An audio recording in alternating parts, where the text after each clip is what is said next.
Bonjour les amis, c'est encore une fois un super plaisir pour moi de vous retrouver pour cette actualité de la semaine consacrée aux véhicules électriques. Comme le temps nous est compté, il faut faire vite sur YouTube, eh bien je commence tout de suite par vous signaler que cette vidéo est, comme la semaine dernière, sponsorisée par Jowa, que Jowa en fait vous permet de participer par mon intermédiaire à un concours qui vous permettra, si vous êtes tiré au sort à l'issue de cette vidéo, de remporter un diffuseur de parfum pour votre Tesla Model 3 ou Model Y. Ça sent super bon, ça dure très très longtemps. Je vous mets en incrustation donc le produit en fait et son coût. Vous avez dans ma description les liens pour accéder à tout cela, ainsi que mon code électrique vous permettant d'avoir une remise de 5% sur l'ensemble du catalogue Jowa. Profitez-en, donc allez-y et profitez à la fois de ce concours. Donc pour y participer, c'est simple, vous me faites un commentaire en disant que vous voulez participer au concours Jowa, vous likez cette vidéo, vous vous abonnez et le tirage au sort sera fait lundi soir. C'est tout. Allez, on commence avec l'actu de la semaine. On a pas mal de choses à voir ensemble. Cette semaine, beaucoup de discussions autour de l'événement Tesla du 10 octobre, au cours duquel Elon Musk devrait annoncer la sortie du robotaxi. Mais il n'y a pas que ça qui agite le web. En fait, certains disent qu'il pourrait y avoir des annonces sur le Model 2. Est-ce que c'est possible? Est-ce que ça l'est pas? On va voir. Je vous en parle un peu davantage. Alors déjà, les invitations ont été lancées par Tesla. En français, ça donne « Nous, robots ». Ça fait référence au film I, Robot. Bon, voilà, c'est un petit clin d'œil, je pense. Donc, il y a des invitations qui ont été envoyées à beaucoup d'influenceurs qui traitent du sujet de Tesla, et puis plein de passionnés, et puis surtout des investisseurs. Enfin voilà, pas mal de gens sont concernés finalement. Sur l'invitation que je vous mets en incrustation ici, vous allez voir un œil numérique au lieu d'une image du cybercab. C'est le choix de Tesla. Ça ajoute un petit peu de mystère.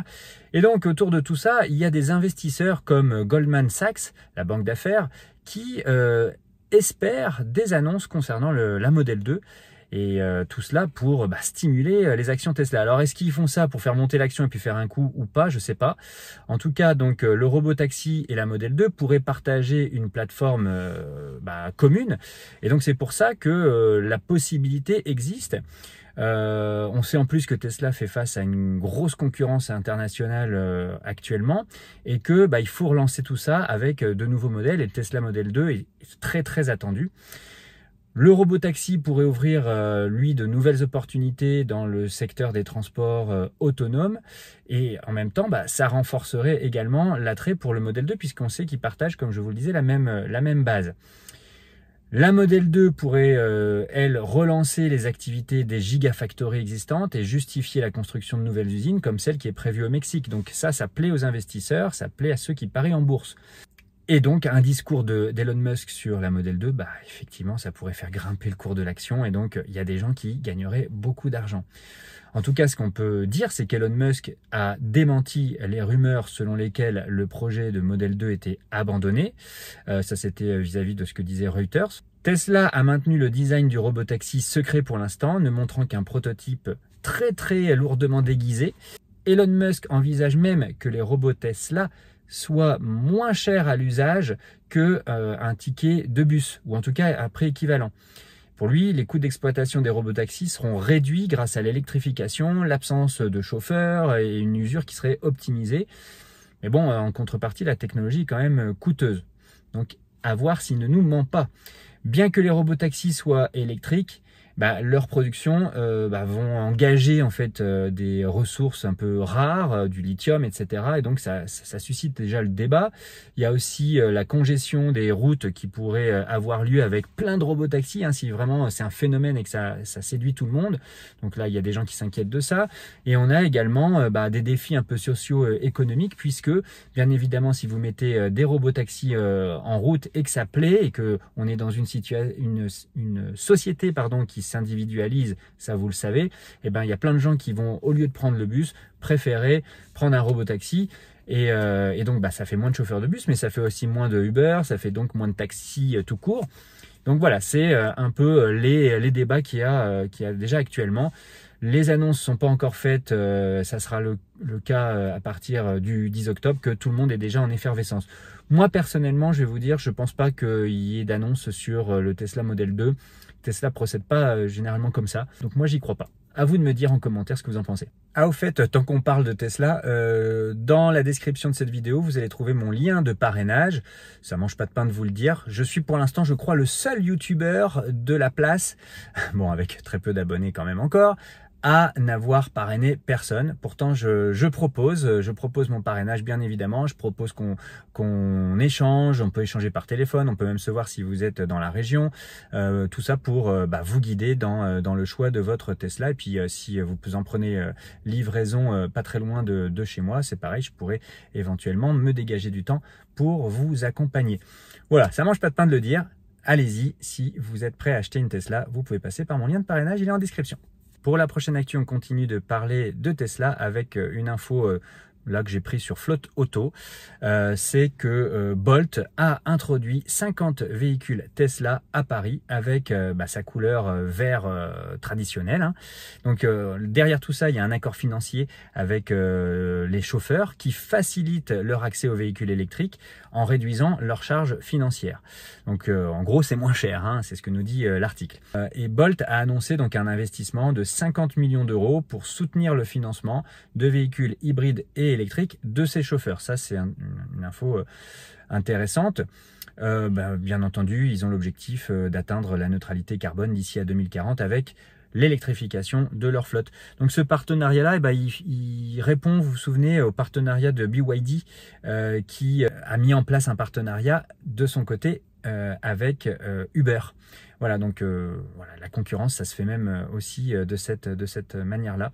Donc il y aura aussi, je crois, des tarifs préférentiels pour pouvoir recharger leur véhicule. Hein. Les chauffeurs Bolt ont des tarifs préférentiels.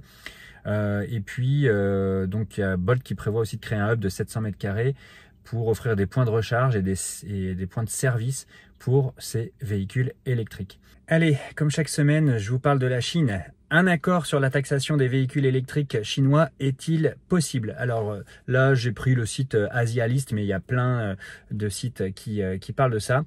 L'Union européenne, vous l'avez peut-être vu passer, a reporté le vote des États membres sur les mesures de taxation des importations de véhicules chinois. Initialement, c'était prévu le 25 septembre et donc ce vote a été reporté au 13 octobre 2024. Pour rappel, mais bon, je pense que maintenant vous savez ça par cœur, depuis le 4 juillet dernier, des taxes provisoires allant jusqu'à 37,6% ont été imposées à plusieurs constructeurs chinois, en plus des droits de douane habituels de 10%. Donc en conséquence, vous avez la Chine qui a lancé des mesures de rétorsion et donc tout l'enjeu il est là parce qu'il y a des gros débats, des grosses discussions, on parle gros sous. Les mesures de rétorsion de la Chine, c'est des enquêtes anti-dumping et des enquêtes anti-subvention sur certains produits européens tels que les spiritueux, les produits laitiers ou encore la viande de porc. Les négociations entre l'Union européenne et la Chine sont donc en train de se poursuivre, les autorités européennes étant sous pression à la fois des contre-mesures chinoises et de certaines dissensions internes à l'Union européenne, puisque vous avez certains États membres, comme je vous l'avais déjà dit, comme l'Espagne, qui montrent une ouverture à la Chine suite à des investissements importants, alors que d'autres comme la France et l'Italie soutiennent plutôt la ligne dure de la Commission européenne. L'accord qui pourrait être trouvé pourrait éventuellement porter sur des engagements concernant les prix et les volumes d'exportation chinois. Mais aujourd'hui, les propositions des Chinois sont jugées insuffisantes par les négociateurs européens. Donc en gros, ce qu'ils sont en train de négocier, c'est OK, on peut peut-être vous réduire nos taxes si vous vous engagez à n'importer que X modèles de type SUV, de type citadine, etc. etc. Et donc que vous appliquerez vous-même des prix qui ne seront pas inférieurs à tant. Voilà. En gros, ils vont essayer d'orienter les importations pour qu'elles ne viennent pas concurrencer des modèles européens de nos constructeurs traditionnels. C'est un article d'Automobile Propre qui m'a intéressé là à propos de BYD, où on nous apprend que BYD a atteint 9 millions de véhicules électrifiés et finalement donne une leçon au monde de l'automobile. BYD franchit un cap historique avec effectivement donc 9 millions de véhicules électrifiés produits dans le monde. Donc c'est vraiment aujourd'hui BYD le leader mondial des véhicules électriques. Entre janvier et août 2024, BYD a vendu 1 million de voitures électriques et donc a battu tous les records. BYD connaît une croissance exceptionnelle. Ils ont produit 3 millions de véhicules, dites-vous bien ça, 3 millions de véhicules en seulement 18 mois et 1 million de plus en 3 mois. Donc ça, c'est vraiment une cadence de fou, donc qui montre une réussite exceptionnelle en termes de vente. Leur modèle phare actuellement, c'est la Yangwang U9, qui est vraiment une vedette de l'électrique. C'est un monstre avec 1200 chevaux, donc ils mettent beaucoup en avant donc ce véhicule actuellement. Bon, il y en a plein d'autres et des plus abordables. BYD donc ne cesse de s'étendre à l'international et travaille actuellement sur une grande installation d'une usine au Mexique. Il n'y a pas que ça, on a aussi parlé ici sur cette chaîne de la Turquie pour contrecarrer les droits de douane très très forts mis en place par l'Europe. Le constructeur continue donc de renforcer aussi ses équipes et d'élargir ses capacités de production pour répondre à la croissance de la demande mondiale. Oui, écoutez bien les détracteurs. Alors j'ai parlé cette semaine de la T03 de Leapmotor, mais là aujourd'hui je reviens avec la B10. Voilà, les noms sont un peu particuliers quand même, puisque c'est un nouveau modèle qui va être présenté au Salon de l'Automobile de Paris, donc qui aura lieu au mois d'octobre prochain, à partir du 14 octobre pour être précis. Donc on nous parle d'un lancement mondial sur... alors c'est un article que j'ai pris sur Arena EV, mais j'aurais pu le choisir sur un autre site. Donc un lancement mondial par Leapmotor d'un nouveau SUV compact qui s'appelle le B10, comme je viens de vous le dire. Et donc il sera en exclusivité présenté le 14 octobre à Paris au Mondial de l'Auto. Donc ça nous montre que Leapmotor a des ambitions internationales très très fortes pour venir sur un marché aussi concurrentiel et avec en mettant l'accent particulièrement sur l'Europe. En 2023, pour vous rappeler un petit peu le contexte, Stellantis a acquis 20% de Leapmotor pour 1,5 milliard d'euros. Ça a abouti à la création de Leapmotor International, une co-entreprise qui est détenue à 51% par Stellantis. Leapmotor propose actuellement 5 modèles en Chine, dont la T03 dont on a parlé sur cette chaîne. Allez voir, ça sera le véhicule le moins cher de France. Le C01 et 3 crossovers, donc C10, C11 et C16. Mais seuls les T03 et C10 sont disponibles à l'international. Les images officielles du B10 montrent un SUV compact avec des caractéristiques aérodynamiques telles que des poignées de porte rétractables, des phares circulaires et des feux de jour assez fins. Leapmotor prévoit d'ouvrir 350 points de vente dans le monde d'ici fin 2024, dont plus de 200 en Europe. Donc, et bien entendu, la France sera couverte, tout comme l'Allemagne, le Royaume-Uni. Allez, on passe à une nouvelle un petit peu plus dure à entendre, mais qu'il faut quand même mentionner. J'ai pris l'article sur TechCrunch. Bon, il y a plein d'articles qui en parlent. Northvolt a annoncé le licenciement de 1600 employés, soit environ 20% de sa main-d'œuvre, en raison de la faible croissance de la demande. En conséquence, bien évidemment, l'entreprise a interrompu l'agrandissement de son usine qui était prévue donc à Ett en Suède et qui visait à augmenter sa production à 30 gigawattheures par an. Alors, pourquoi? Northvolt a manqué un gros contrat avec BMW qui a annulé en fait sa commande de 2 milliards d'euros pour des retards de production. Tout simplement, ils n'arrivent pas à fabriquer. Enfin, à un moment donné, il faut aussi se rendre à l'évidence. La société donc suédoise affronte une concurrence très très forte de la part des fabricants de batteries en Chine et même en Corée du Sud. Ceux-là, ils ont des dizaines d'années d'avance sur l'Europe. Ça, il faut bien l'avoir aussi en tête. Donc, les process de fabrication, la maîtrise de la chaîne de fabrication, ils l'ont, nous pas. La complexité de la production aussi, à grande échelle, fait qu'on n'a pas réussi chez Northvolt à relever le défi et donc à fournir BMW. Les constructeurs automobiles en plus, vous le voyez bien, hein, ils ne cessent d'annoncer des révisions de leurs objectifs de vente de véhicules électriques. Donc ça ne favorise pas les ventes de Northvolt.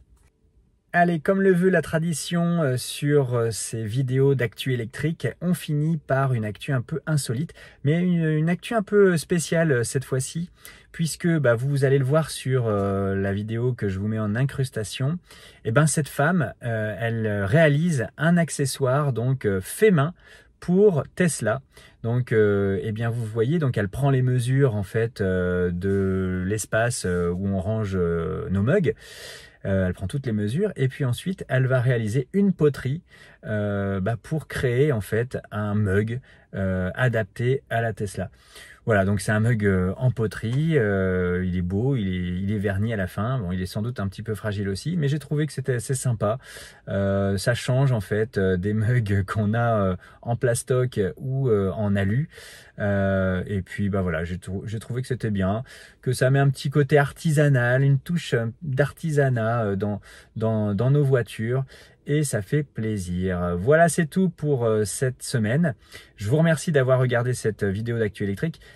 Pour les gens qui veulent participer à ce dernier concours pour le moment avec Joa, n'hésitez pas donc à commenter cette vidéo en mettant que vous voulez participer au concours, à liker et à vous abonner. Et puis pour ceux qui veulent simplement continuer à recevoir les actus électriques, abonnez-vous également. Allez, merci beaucoup, à très bientôt, ciao.